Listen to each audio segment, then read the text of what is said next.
Hola, reciban la bienvenida a History Classes. En esta ocasión, dentro de los temas de historia mundial, se expone acerca del imperialismo europeo en el siglo XIX. El vocablo imperialismo se entiende como la doctrina política donde se aplican ideas de superioridad y dominación de un estado, país o pueblo sobre otro. Asimismo, durante el siglo XIX, el imperialismo se basó en interpretaciones culturales, científicas y filosóficas para justificar sus acciones. Entre las causas del imperialismo se nombra a la búsqueda de mercados, recursos, materias primas y mano de obra. Las metrópolis, es decir, las potencias coloniales, buscaban zonas de influencia. También querían expandir ideas religiosas, científicas, filosóficas y políticas en otros continentes. También se nombra a la rivalidad entre las propias potencias coloniales mediante el sentimiento nacionalista. Entre las interpretaciones de ideas científicas para justificar al imperialismo, se nombra a la teoría de la evolución de Darwin, la cual tiene antecedentes en las ideas naturalistas del francés Georges-Louis Leclerc, conde de Buffon, además de la doctrina filosófica del positivismo de Comte. La mala interpretación de estas ideas dio lugar a prácticas racistas y de sometimiento por parte de colonos europeos en otros continentes. En ese contexto histórico, entre 1884 y 1885 tuvo lugar la Conferencia de Berlín, donde las potencias europeas decidieron el reparto del continente africano y así establecer colonias. Francia y el Reino Unido de la Gran Bretaña tuvieron los mayores territorios, seguidos de Alemania, Bélgica, Portugal, Italia y España. Los únicos territorios independientes serían el Reino de Etiopía, aunque después sería invadido por Italia, y la República de Liberia.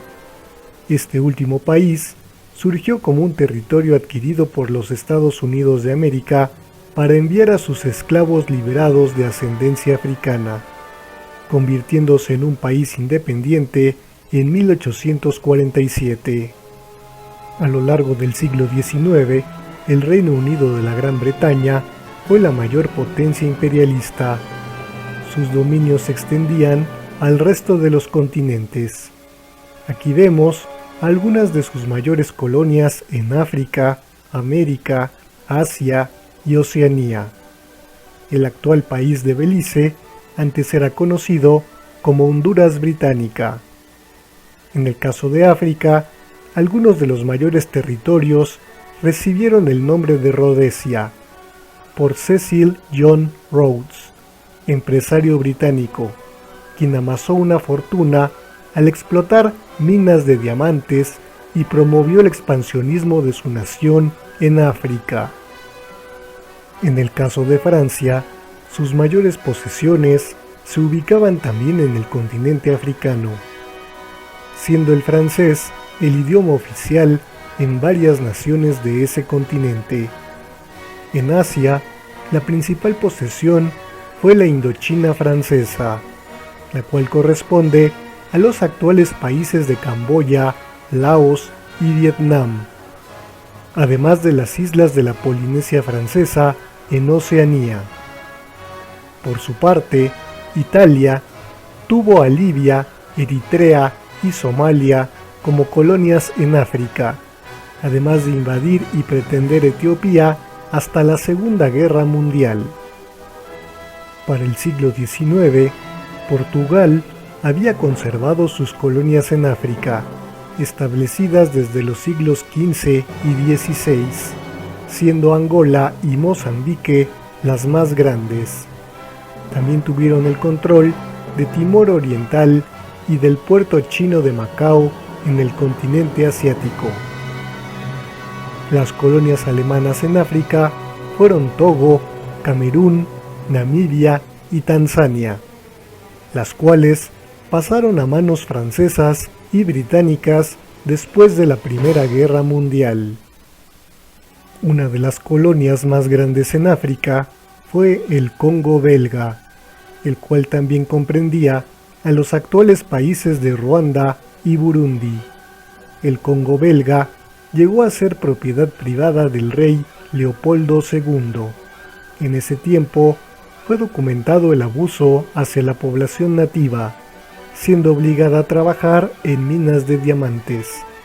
Quienes se negaban llegaban a sufrir la mutilación de una mano. España fue la nación europea con menos posesiones en África, controlando parte de Marruecos, parte del Sahara Occidental, conocido entonces como Río de Oro, además de Guinea Ecuatorial. En este último país también se habla español, mientras Cuba, Puerto Rico y Filipinas seguían siendo sus posesiones en América y Asia respectivamente. Por último, se nombran a las colonias de los Países Bajos, con las islas de Curazao y Bonaire en el Caribe, la Guyana holandesa en Sudamérica y el archipiélago de Indonesia al sur de Asia. Con respecto a China, las potencias europeas establecieron la llamada política de puertas abiertas, donde se repartieron territorios y puertos para tener áreas de influencia en el imperio chino. También Japón se sumó a este reparto territorial y compitió con las naciones europeas en la carrera imperialista del siglo XIX. Como consecuencia del expansionismo imperialista, sucedieron diversas guerras. Entre las más importantes están las guerras del opio entre el Reino Unido y China. Como resultado de estas guerras, los británicos obtuvieron el control del puerto de Hong Kong para vender en China el opio producido en la India. Otros conflictos fueron las guerras de los Boers en Sudáfrica, entre británicos y colonos de ascendencia neerlandesa. Como resultado, Sudáfrica pasó a ser posesión británica. También se nombra a la Guerra Hispano-Estadounidense. Como resultado, España perdió Cuba, Puerto Rico y Filipinas. Así estos territorios pasarían a recibir influencia estadounidense. Porque además de Japón, los Estados Unidos de América entrarían en la búsqueda de territorios. Pero esto es para otro tema. Si este material ha sido de su agrado y les ha parecido útil, por favor, aprieten el botón de me gusta con un pulgar arriba. Se les invita a comentar, a compartir y a suscribirse para conocer más contenidos. También pueden apoyar al canal con un donativo para seguir creciendo. Por su atención, muchas gracias.